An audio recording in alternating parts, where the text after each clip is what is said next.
नहीं, ये करो। बहुत ही इम्पोर्टेंट विषय पे आपसे मुखातिब हो रहा हूं। जम्मू कश्मीर में 2014 के बाद अभी अभी चुनाव संपन्न हुआ, असेंबली कॉन्स्टिट्यूट हुई, सरकार बनी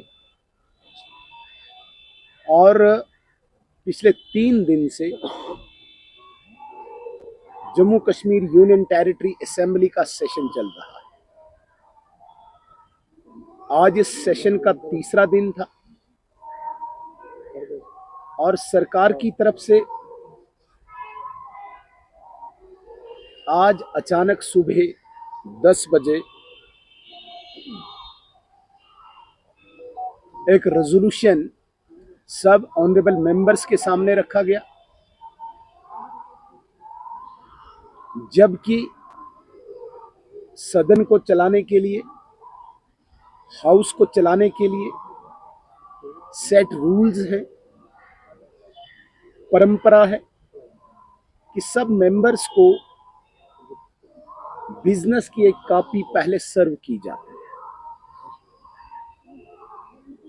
लेकिन उस बिजनेस में आज का जो बिजनेस था उसमें सिर्फ vote of thanks to lieutenant governor's address, जिस पर सब मेंबर्स तैयारी करते हैं, क्योंकि 10 सालों के बाद लोगों के मसले मसाइल ऐवान में, असेंबली में उठाने थे, डेवलपमेंट की बात करनी थी, सरकार से 200 यूनिट बिजली की बात करनी थी जो उन्होंने प्रॉमिस किया है, सरकार से 12 सिलेंडर मांगने थे जो उन्होंने प्रॉमिस किए हैं, सरकार से 1 लाख नौकरियों की बात करनी थी, सरकार से 5,000 रुपया पेंशन की बात करनी थी। बजाय उसके सरकार की तरफ से एक रेजोल्यूशन आता है और जिस रेजोल्यूशन को कोई कॉन्स्टिट्यूशनल वैलिडिटी नहीं है, जिस रेजोल्यूशन को कोई कॉन्स्टिट्यूशनल सैंक्टिटी नहीं है, एक तरफ से ये बिजनेस का पार्ट नहीं था और दूसरी तरफ से जो उस रेजोल्यूशन का कंटेंट था, जो इंडिकेट करता था जम्मू कश्मीर में अभी अभी जो सरकार इलेक्ट हुई है उनकी मानसिकता को,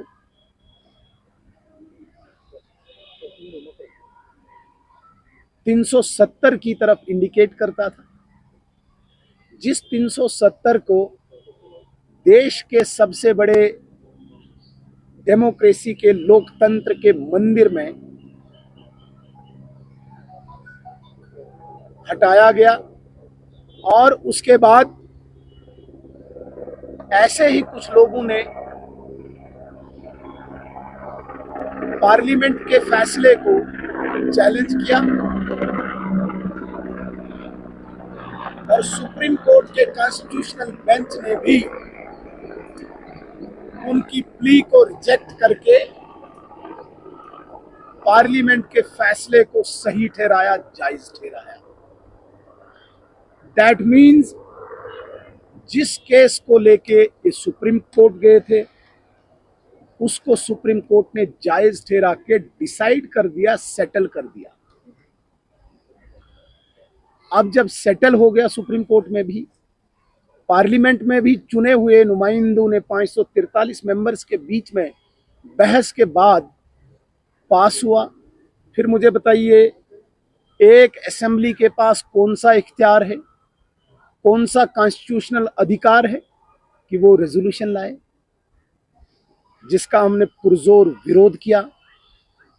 विपक्ष के नाते किसी भी कीमत पे उस 370 को, जिसको पार्लियामेंट ने धराशायी किया है,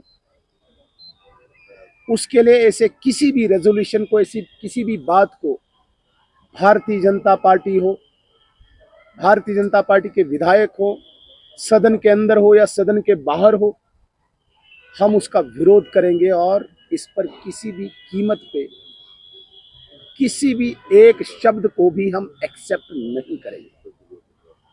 मुझे आज आपके सामने दो सवाल दो पार्टियों को खड़े करने हैं। पहली पार्टी कांग्रेस, देश का प्रमुख विपक्षी दल। कांग्रेस अपने स्टांस को, अपने स्टैंड को वाज़ा करे। क्या वो इस रेजोल्यूशन के समर्थन में है?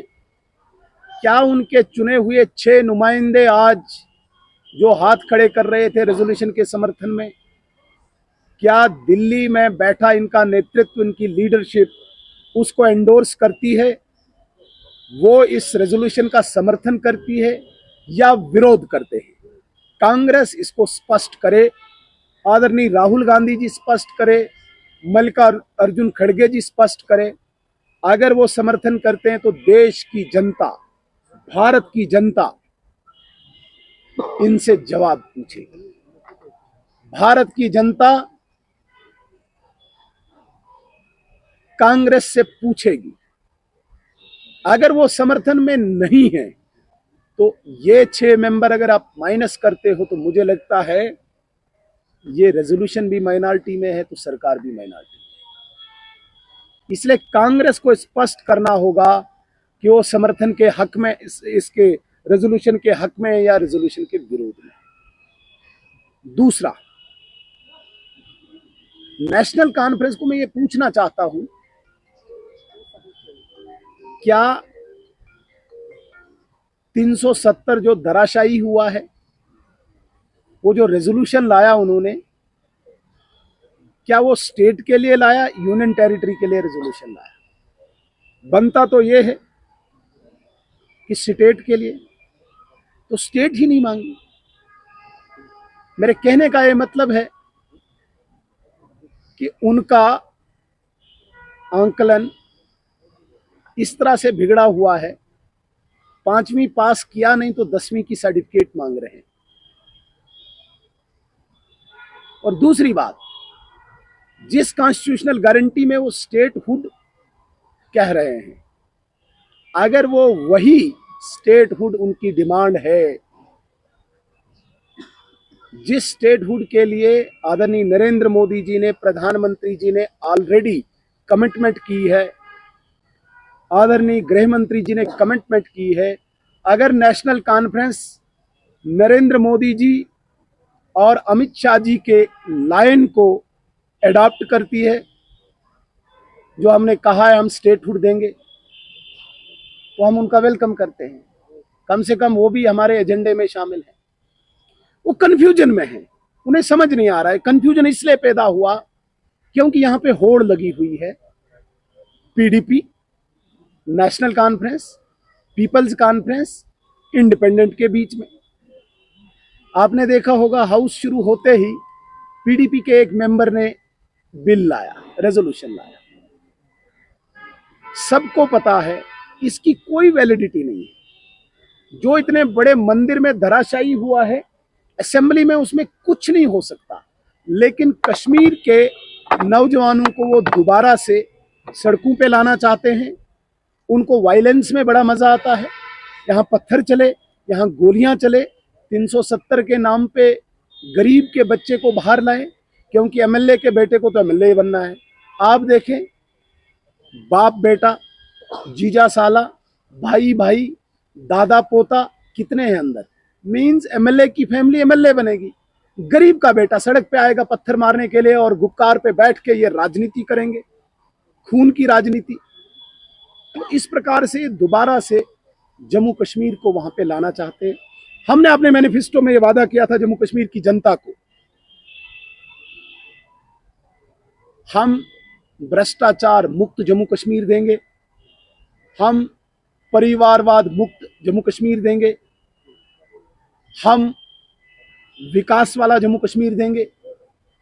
लेकिन दूसरी तरफ से नेशनल कॉन्फ्रेंस, जिसको लोगों ने वोट देके सरकार बनाने का एक मैंडेट दिया, वो न डेवलपमेंट चाहेगी, न भ्रष्टाचार का विरोध चाहेगी।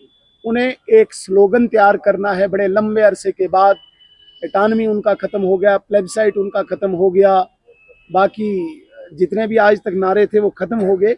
अब उनके पास नारा है, हम 370 को वापस लाएंगे। मैं आप सब बंधुओं के माध्यम से उनको बता देना चाहता हूं, ये मैं बड़े हम्बल्ड होके कह रहा हूं, विनम्र होके कह रहा हूं कि जिस कश्मीर को आपने रक्त रंजित किया, अब रक्त रंजित होने नहीं देंगे।